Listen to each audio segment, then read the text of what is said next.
नमस्कार, N V news देख रहे हैं आप। मैं हूं आपके साथ सुनील सिंह पौरुष। मध्य प्रदेश के पूर्व मुख्यमंत्री कमलनाथ 18 सितंबर को ग्वालियर प्रवास पर आ रहे हैं और वो गांधी प्रतिमा के साथ ही रानी लक्ष्मीबाई प्रतिमा पर माल्यार्पण करने के बाद शहर में अन्य कार्यक्रमों में शामिल होंगे।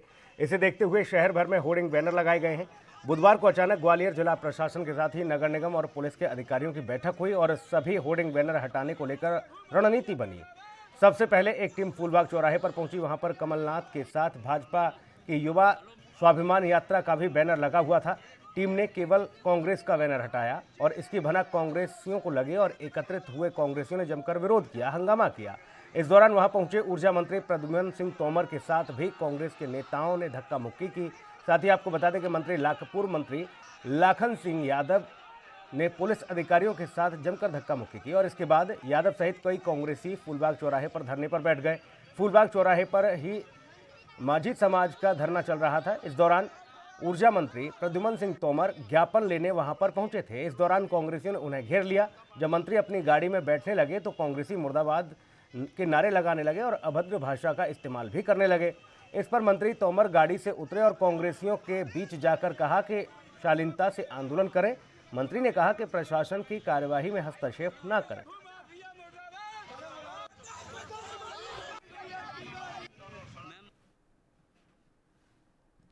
छत्तीसगढ़ के कोरबा में खनिज विभाग की उड़न दस्ते की टीम ने जिले में विभिन्न जगहों पर छापेमार कार्रवाई की और इस बात की जानकारी जिला खनिज अधिकारी ने दी है। साथ ही आपको बता दें कि छापेमारी में रेत से भरे 4 ट्रैक्टर और 3 हाइवा जब्त किए गए हैं, जिसमें अधिकांश गाड़ियां कोरबा नगर निगम के पार्षद की बताई जा रही हैं, तो वहीं अन्य गाड़ियां कोरबा जिले के नामी लोगों की हैं। आपको ये बता दें कि वर्तमान में यानी कि समय में रेत की खदान जो है बंद है। इसका फायदा उठाते हुए रेत माफिया अवैध रूप से लाखों रुपए की अवैध रेत जो है चोरी कर रहे हैं और आपको बता दें कि तकरीबन लोगों तक ये कई गुना रेटों पर बाजार में मिल रहा है, क्योंकि यहाँ चोरी किए गए रेत को बढ़े हुए दामों में ये लोग बेचते हैं। सभी गाड़ियों पर खनिज विभाग की ओर से खनिज अधिनियम के तहत कार्रवाई की जा रही है, तो वहीं खनिज विभाग की कार्रवाई के बाद रेत माफियाओं में हड़कंप मचा हुआ है। तस्वीरें आपके सामने हैं। कई सारे अवैध रेत से भरे इन ट्रैक्टरों को जब्त किया गया। जो है हमने डेंगू नाला से जब्त किए हैं और 6 गाड़ी राताखाल से जो जब्त किए हैं और तीन गाड़ी जो है हमने बरमपुर से जब्त किए हैं और 3 हाईवा जो है बरबसपुर और भिलाई खुर्द से जब्त करके हमारे बैरियर में और कुछ गाड़ियां जो है ना यहाँ कलेक्ट्रेट में हमने खड़ी करवाई। ये किसकी गाड़ियाँ हैं सर और कहाँ से? हाईवा जो है बताया जा रहा है कि कोई यहाँ पूर्व मुख्यमंत्री शिवराज सिंह चौहान ने मध्य प्रदेश में 36,86,856 गरीबों को राष्ट्रीय खाद्य सुरक्षा अधिनियम के तहत पात्रता पर्ची जारी की है। आपको बता दें कि समन्वय भवन में आयोजित इस कार्यक्रम में मुख्यमंत्री चौहान इन गरीब परिवारों को पात्रता पर्ची देने के साथ साथ अन्न उत्सव का शुभारंभ भी करते नजर आए। साथ ही इन सभी नए हितग्राहियों को अन्न जो है उचित मूल्य उपभोक्ताओं की तरह ही सितंबर महीने का प्रति सदस्य 5 किलो गेहूं और या चावल के साथ ही प्रति परिवार 1 किलो आयोडीन नमक 1 रुपये की दर से ये दिया जाएगा और इस तरह प्रत्येक परिवार को करीब 1.5 लीटर केरोसिन कलेक्टर की ओर से निर्धारित दर पर दिया जाएगा। आपको बता दें कि इसके साथ ही नए पुराने सभी उपभोक्ताओं को प्रधानमंत्री गरीब अन्न योजना के तहत नवंबर तक प्रति सदस्य 5 किलो निःशुल्क गेहूं या चावल के साथ ही 1 किलो दाल भी दी जाएगी। आज का दिन मेरी जिंदगी का भी बड़ी खुशी का दिन है। एक संकल्प पूरा हो रहा है, एक सपना साकार हो रहा है। आज हमारे वो भाई और बहन जो वास्तव में थे तो गरीब और कई तो ऐसे थे जिनका बीपीएल कार्ड भी बना था लेकिन राशन नहीं मिलता था, पात्रता पर्ची उनके पास नहीं थी। मेरे बहनों और भाइयों, मुझे आज बताते हो खुशी है कि आज ऐसे 37 लाख परिवार जो हमने ढूंढ के निकाले हैं उनको आज से राशन मिलना प्रारंभ हो जाएगा। आज का दिन आपकी जिंदगी में। मध्य प्रदेश की शिवराज सरकार अपनी योजनाओं को लेकर काफी उत्साहित नजर आ रही है और इसके लिए कई कार्यक्रमों का आयोजन भी किया जा रहा है, लेकिन दूसरी ओर सरकार के नुमाइंदे सारी योजनाओं की ज़मीनी हकीकत की धज्जियां उड़ाते नजर आ रहे हैं। आपको बता दें कि राष्ट्रीय खाद्य सुरक्षा 2013 के अंतर्गत बुधवार को हितग्राहियों को राशन वितरण, पात्रता पर्ची और कई योजनाओं का लाभ देने के लिए भोपाल में कार्यक्रम आयोजित किया गया था। लेकिन जब महिलाओं ने सालों से खाद्य अधिकारी और नगर निगम की प्रताड़ना सीएम के सामने कहने की कोशिश की तो पुलिस महिलाओं को वैन में बैठाने लगी। हालांकि महिलाओं ने विनती करने के साथ ही मीडिया कर्मियों के आने के बाद उन्हें वाहन से उतार दिया गया। तो वहीं मीडिया से चर्चा के दौरान महिलाओं ने अपनी पीड़ा जाहिर की। भानपुर से काय के लिए आया जाएगा? मैं परमिट के लिए आई थी आवेदन देने के लिए। हाँ, तो और फिर ये क्या किया, आपको बैठा ट्रेन दिया? ने हमें गेट पर खड़ा नहीं होने दिया और कहने लगे चलो चलो, और गाड़ी में बाहर के कंट्रोल रूम ले जा रहे थे कौन, पुलिस वालों ने? पुलिस वालों ने। चलो झांकी में आई हो, काका जी आई हो, और हम थाने में। आपने बताया नहीं सीएम साहब के पास आए? जब हमें जाने नहीं दिया तो कैसे बताएंगे हम, ये बताओ। अच्छा। हाँ, और मेरे 25 साल से परमिट। मध्य प्रदेश के गृह मंत्री नरोत्तम मिश्रा बुधवार को दतिया पहुंचे, जहां पर उन्होंने पुलिस लाइन में 24 पुलिस अधिकारियों और 96 पुलिस आरक्षकों के आवासों का लोकार्पण किया। इसके साथ ही वृंदावन धाम में राशन पात्रता पर्चियों का वितरण भी किया। कार्यक्रम में आईजी मनोज शर्मा के साथ ही सभी पुलिस अधिकारी भी मौजूद रहे। दरअसल मुख्यमंत्री शिवराज सिंह चौहान ने मध्य प्रदेश में 36,86,856 गरीबों को राष्ट्रीय खाद्य सुरक्षा अधिनियम के तहत पात्रता पर्ची जारी की है। साथ ही समन्वय भवन में आयोजित इस कार्यक्रम में मुख्यमंत्री ने इन गरीब परिवारों को पात्रता पर्ची देने के साथ ही अन्न उत्सव का भी शुभारंभ किया है।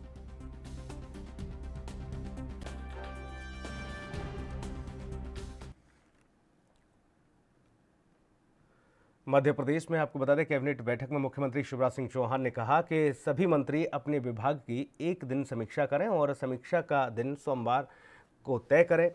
कम से कम 4 दिन क्षेत्र में दौरा भी करें।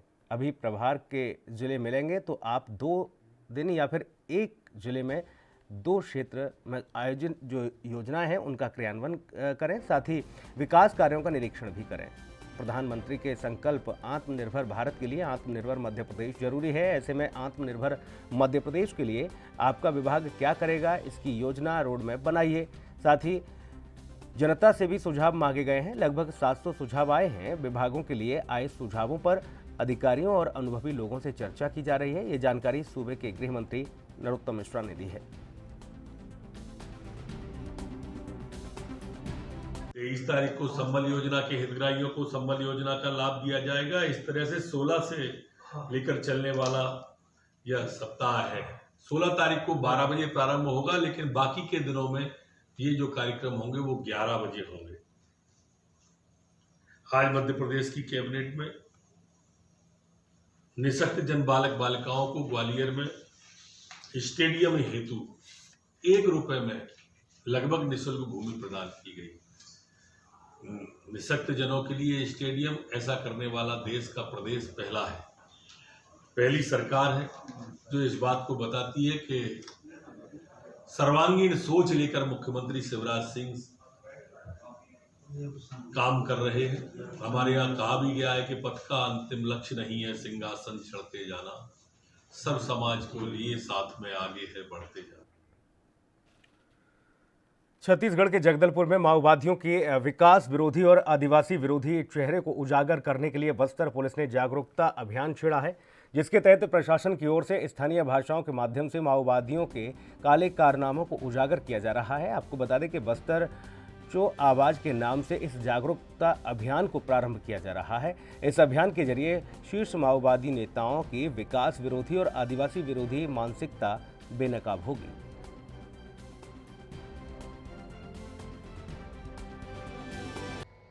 हमें पूरा विश्वास है इस अभियान के माध्यम से हम बस्तर की जनता को शासन की कल्याणकारी योजना के संबंध में, विकास योजना के संबंध में जागरूक करेगा और नक्सलेट की एक विकास विरोधी एवं आदिवासी विरोधी चेहरा है, बस्तर वासियों के विरुद्ध में नक्सली की एक साजिश है, उसका उजागर करके रखेगा।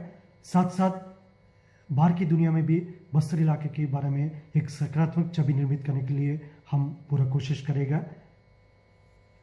जनता के सहयोग के माध्यम से, आप सबके समर्थन के माध्यम से हम बस्तर में अमन शांति स्थापित करेगा और बस्तर के आने वाली पीढ़ी को एक सुरक्षित।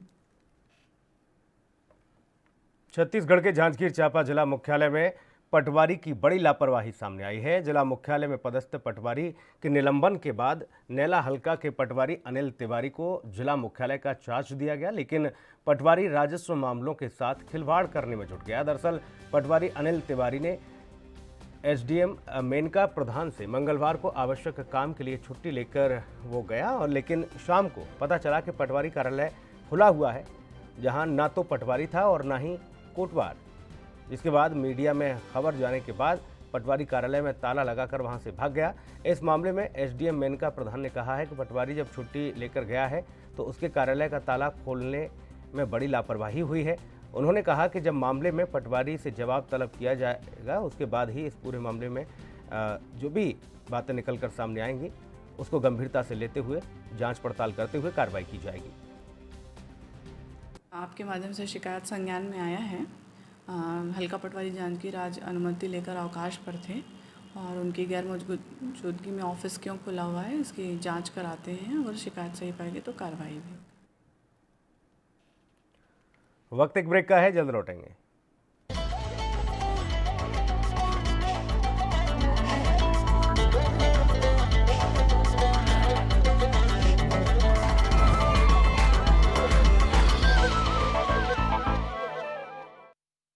सबसे अलग अंदाज, हम बनेंगे आपकी आवाज, सवालों की धार, खबरों की बौछार, सिर्फ मेरे साथ एएनबी न्यूज पर। ਹੁਣ ਸਮਾਰਟ ਰਾਸ਼ਨ ਕਾਰਡ ਸਕੀਮ ਅਧੀਨ ਪੰਜਾਬ ਸਰਕਾਰ ਲਗਭਗ 37 ਲੱਖ ਗਰੀਬ ਪਰਿਵਾਰਾਂ ਨੂੰ ਸਮਾਰਟ ਕਾਰਡ ਮੁਹੱਈਆ ਕਰਵਾਉਣ ਜਾ ਰਹੀ ਹੈ। ਹੁਣ ਪੰਜਾਬ ਵਿੱਚ ਸਰਕਾਰੀ ਸਸਤਾ ਰਾਸ਼ਨ ਲੈਣ ਵਾਲੇ ਲਾਭਪਾਤਰੀਆਂ ਨੂੰ ਰਾਸ਼ਨ ਡੀਪੂ ਤੋਂ ਕਣਕ ਪ੍ਰਾਪਤ ਕਰਨ ਲਈ ਹੋਰ ਕੋਈ ਦਸਤਾਵੇਜ਼ ਨਾਲ ਲੈ ਕੇ ਜਾਣ ਦੀ ਜ਼ਰੂਰਤ ਨਹੀਂ, ਸਿਰਫ ਸਮਾਰਟ ਕਾਰਡ ਲਿਜਾਣ ਦੀ ਲੋੜ ਹੈ। ਇਸ ਸਮਾਰਟ ਕਾਰਡ ਨਾਲ ਲਾਭਪਾਤਰੀ ਪੰਜਾਬ ਦੇ ਕਿਸੇ ਵੀ ਹਿੱਸੇ ਵਿੱਚ ਕਿਸੇ ਵੀ ਡੀਪੂ ਤੋਂ ਆਪਣੇ ਬਣਦੇ ਹੱਕ ਦਾ ਲਾਭ ਕਣਕ ਦੀ ਸਰਕਾਰੀ ਵੰਡ ਹੋਣ ਤੇ ਪ੍ਰਾਪਤ ਕਰ ਸਕਦਾ ਹੈ। ਸਮਾਰਟ ਕਾਰਡ ਦੇ ਅੰਦਰ ਲਾਭਪਾਤਰੀ ਪਰਿਵਾਰ ਦੇ ਸਾਰੇ ਆਧਾਰ ਕਾਰਡਾਂ ਦਾ ਵੇਰਵਾ ਹੋਵੇਗਾ ਤੇ ਮਸ਼ੀਨ ਤੇ ਕਾਰਡ ਲਗਾ ਕੇ ਲਾਭਪਾਤਰੀ ਦੇ ਫਿੰਗਰਪ੍ਰਿੰਟ ਮਿਲ ਜਾਣ ਮਗਰੋਂ ਲਾਭਪਾਤਰੀ ਰਾਸ਼ਨ ਪ੍ਰਾਪਤ ਕਰ ਸਕੇਗਾ। ਕੈਪਟਨ ਸਰਕਾਰ ਦਾ ਸਮਾਰਟ ਰਾਸ਼ਨ ਕਾਰਡ ਚਲਾਓ। ਹੁਣ ਪੰਜਾਬ 'ਚ ਕਿਧਰੇ ਵੀ ਰਾਸ਼ਨ ਪਾਓ। ਪੰਜਾਬ ਸਰਕਾਰ ਵੱਲੋਂ ਜਨਹਿਤ ਵਿੱਚ ਜਾਰੀ।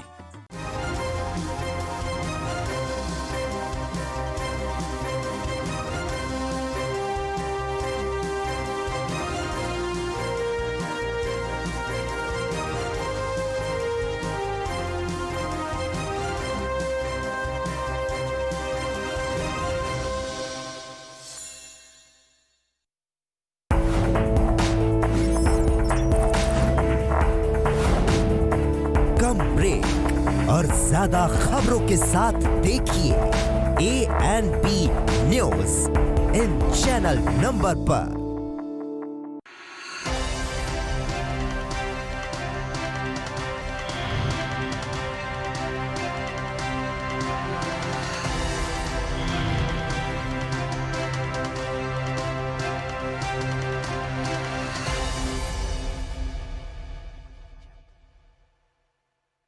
क्या आप दुबले पतले कमजोर हैं, आपकी सेहत नहीं बनती, भूख कम लगती है, वजन नहीं बढ़ता?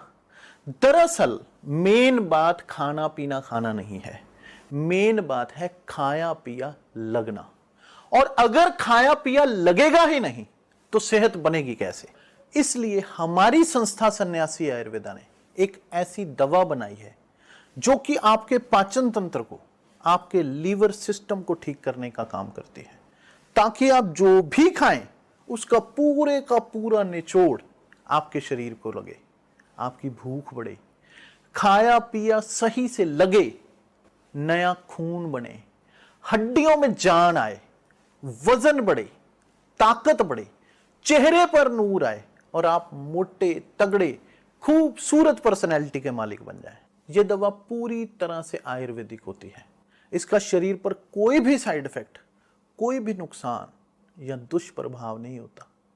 लड़के लड़कियां दोनों इसका इस्तेमाल कर सकते हैं और पहले 15 दिन के अंदर ही आपको इसका असर महसूस हो जाएगा।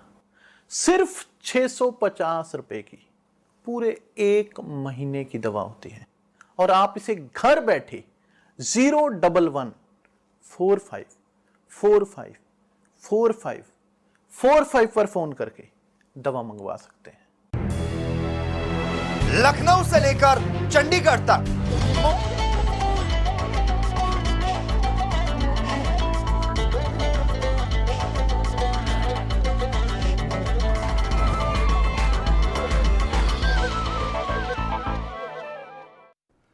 ब्रेक के बाद स्वागत है आपका। बढ़ेंगे खबरों में आगे। छत्तीसगढ़ की राजधानी रायपुर की चारों तरफ की जो सड़कें हैं वो सड़कें कम, गौशाला ज़्यादा नज़र आती हैं। गौशाला में सड़क ढूंढना थोड़ा मुश्किल हो जाता है, लेकिन लोगों ने की आदत बन चुकी है।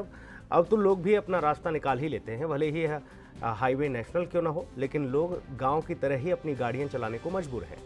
सरकार भी हाथ पर हाथ धरे नहीं बैठी है। सरकार ने गायों की रक्षा के लिए गोधन योजना की शुरुआत की है, जिसमें सिर्फ गाय के गोबर से ही लोगों को लाखों रुपए का फायदा हुआ है। ऐसा हम नहीं, सरकारी आंकड़े कह रहे हैं, लेकिन फिर भी रायपुर की सड़कें गौशाला में तब्दील होती जा रही हैं।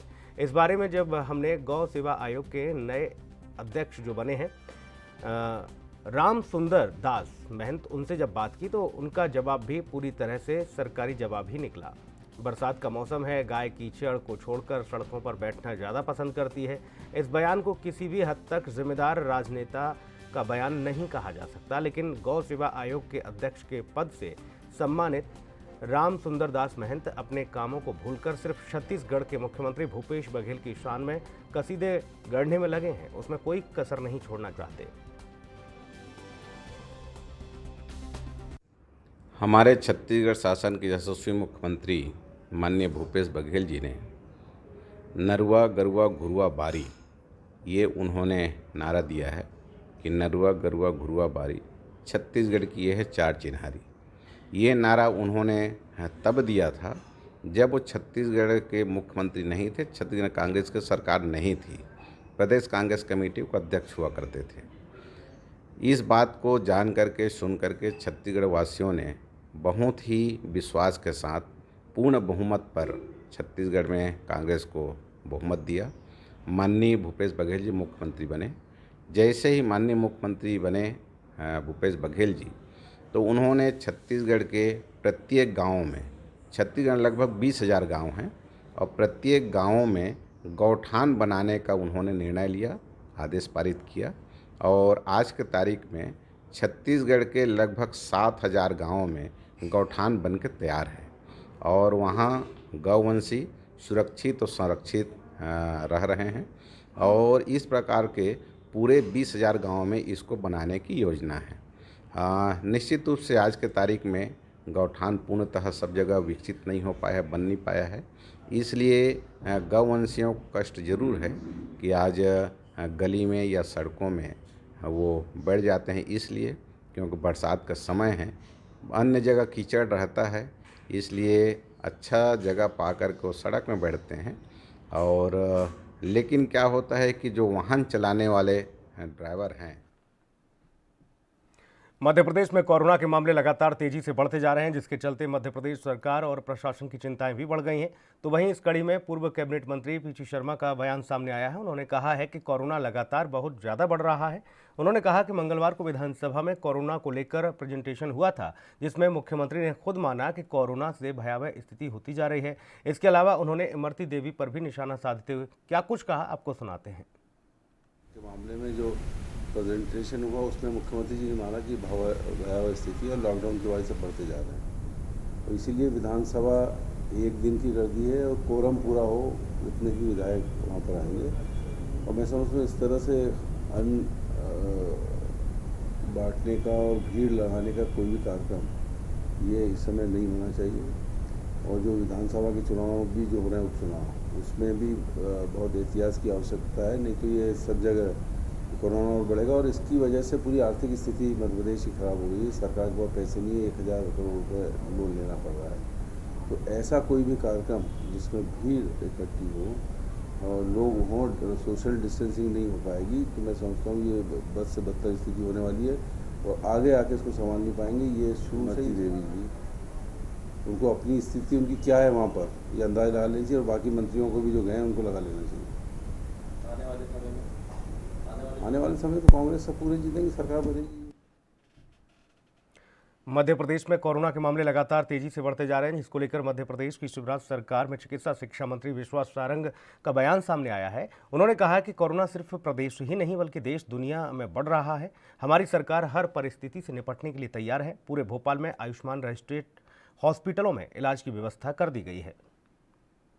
लॉक हो गया, अब कहीं कोई रोकथाम नहीं है, सभी जगह सब मार्केट खुले हुए हैं, सभी एक्टिविटी परमिट कर दी गई है क्योंकि वो जरूरी था। यदि हमें अर्थव्यवस्था को ठीक करना है तो हमें अब लॉकडाउन से दूर जाना पड़ेगा, अनलॉक करना पड़ेगा, परंतु उसके साथ साथ हमारी टेस्टिंग भी बढ़ रही है। लगातार हम टेस्टिंग भी कर रहे हैं क्योंकि इसकी रोकथाम के लिए बहुत ज़रूरी है कि जैसे ही संक्रमण हो और यदि व्यक्ति को उसकी क्लिनिकल कंडीशन का ज्ञान होने के बाद यदि वो एसिम्प्टोमेटिक है तो वो हॉस्पिटल तो वो घर में होम आइसोलेट हो, और यदि वो सिम्प्टोमेटिक है, यदि उसको कोई दिक्कत है तो वो तत्काल हॉस्पिटल जाए। इसलिए जरूरी है कि हम टेस्टिंग जाते। प्रधानमंत्री नरेंद्र मोदी के जन्मदिवस के अवसर पर विश्वव्यापी समारोह का आयोजन किया गया है। लीगल राइट्स काउंसिल इंडिया ने 16 सितंबर को प्रधानमंत्री नरेंद्र मोदी के जन्मदिवस के अवसर पर विश्वव्यापी समारोह का आयोजन किया। तो वहीं इस अवसर पर पूर्व मंत्री उमाशंकर गुप्ता ने कहा कि हमारे देश के यशस्वी और लोकप्रिय प्रधानमंत्री नरेंद्र मोदी जी का कल जन्मदिन है और लीगल राइट्स कमीशन जो कि विश्वव्यापी संगठन है उसमें 70 देशों में रहने वाले लोगों ने शुभकामनाएं दी हैं, जिसका प्रसारण यहाँ हो रहा है। साथ ही उन्होंने पीएम मोदी के विकास कार्यों के बारे में भी लोगों को बताया।